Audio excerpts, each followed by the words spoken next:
یہ بچے ملک کا کتنا نقصان ہو ان کا احساس نہیں ہے. کل انہوں نے ججز پہ جو حملہ آور ہوئے، میں آپ کو اگر آپ کی اجازت سے صرف ایک ویڈیو پلے کرواتا ہوں تھوڑی سی.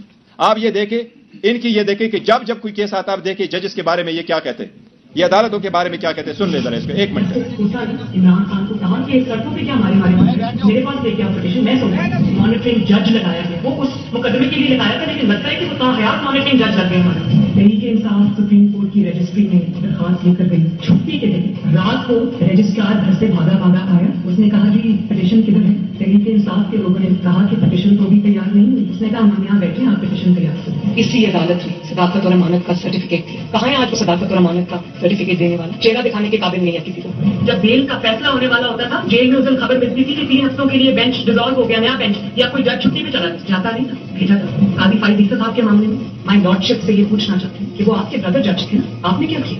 تو جسٹس عظمت سعید صاحب جو ہے ان کو کون نہیں جانتا کہ کتنی انہوں نے نیک نامی کمائی تھی، اور انہوں نے جس طرح سے پرسنلی ذاتی طور پہ اثر انداز ہو کر انہوں نے JIT بنوائی.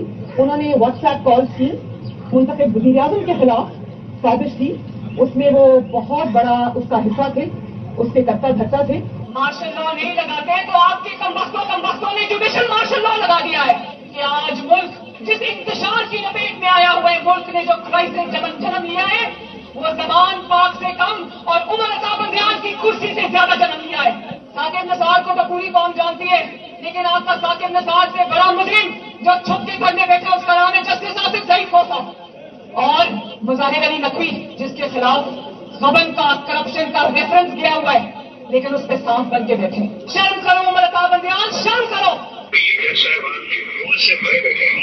نے احتساب کو انتظام بنایا اس احتساب کا بھی انتظام ہو گیا. وہ کون سے لوگ ہیں بھائی نواز شریف کو جنہوں نے نائب کیا ہے؟ ان کا حساب ہونا چاہیے یا نہیں ہونا چاہیے؟ منصفوں سے جنہوں نے ناانصافی کی، اور جب سوال پوچھا جائے تو کہیں نے عدالت کے پیچھے چھپ جائے. اور ہم سر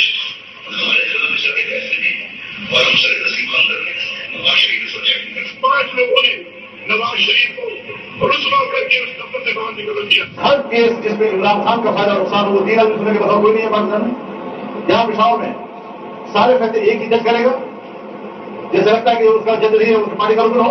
موجودہ بینچ ہے اس میں جو معزز جج صاحبان بیٹھے ہیں، وہ جج صاحبان کا ہمارے متعلق جو ان کے خیالات ہیں ان سے بھی کوئی نہ واقف نہیں ہے نہ ہم نہ واقف ہیں. اور اس کے بعد ہر وہ کیس جس کا فیصلہ ہمارے خلاف آنا ہو اس بینچ کا جو ہے وہ وہی حصہ ہوتے ہیں. جب بینچ بنا تب سے لے کر آج تک کے فیصلے کا انصاف ہوتا ہوا نظر نہیں آ رہا. اپنے ایک شخص کی وجہ سے آج آئین کی تشریح کو کوٹس میں فرق ڈالا جا رہا ہے. اپنی مرضی سے آئین کی تشریح کی جا رہی ہے. فل کورٹ اس لیے نہیں بنایا گیا کہ اگر فل کورٹ بن جاتی تو آج کا فیصلہ مختلف ہوتا. آپ کی علم بھی ہے کہ جس دن جو ہے وہ نواز شریف کو ڈسکوالیفائی کیا گیا تھا، بینچ میں بیٹھے بعد جج صاحبان کی فیملی لوگوں کو گیلری میں بیٹھی تھی اور انہوں نے وہاں پہ نعرے بلند کیے تھے، اور یہ چیزیں بعد میں میڈیا میں. اگر کچھ لوگ غیر جانبدار نہیں ہوں گے، اگر اس کے سہولت کار پیچھے نہیں ہٹیں گے تو ہمیں بتا دیں ملک کون چلائے گا. ہمارے وزیر آباد کے کیس میں ایک لڑکا وہ غریب ہے، صرف اس کا یہ قصور ہے. 2 مہینے اس کو حفظے بیٹا میں رکھا گیا، اب گرفتاری ڈالی ہے ہفتہ پہلے. تب تو کسی نے نوٹس نہیں دیا تھا، تب تو نہیں کہا تھا کہ IG اسلام آباد پیش ہوں، IG پنجاب پیش ہوں. تب کون سی قیامت آ گئی ہے کہ دونوں IG کو طلب کر لیا گیا. اداروں میں بیٹھے لوگ کیا خون کھلا رہے ہیں، کیا تماشا کر رہے ہیں، یہ ہے ریاستی دہشت گردی جس کو چھپایا جا رہا ہے. تو میں جو کہتا ہوں، میں ایک عوامی نمائندہ ہوں، میں نے کہا ہے. شہباز شریف کا سنا دیں. دیکھیں آپ کے سامنے یہ آپ نے ان کو دیکھا ہے، ہم عدلیہ سے التماس کرتے ہیں کہ اگر ایسے حملے کیے جائیں گے تو وقت سے پہلے اس کا تدارک کیا جائے. تدارک نہیں ہوگی، الیکشن قریب تر آتا جائے گا تو عوام کس طرف چل پڑے گی. ہماری ساری عوام سے امید درخواست ہے کہ پرامن رہے، لیکن اگر ایسے اقدامات نہ کیے گئے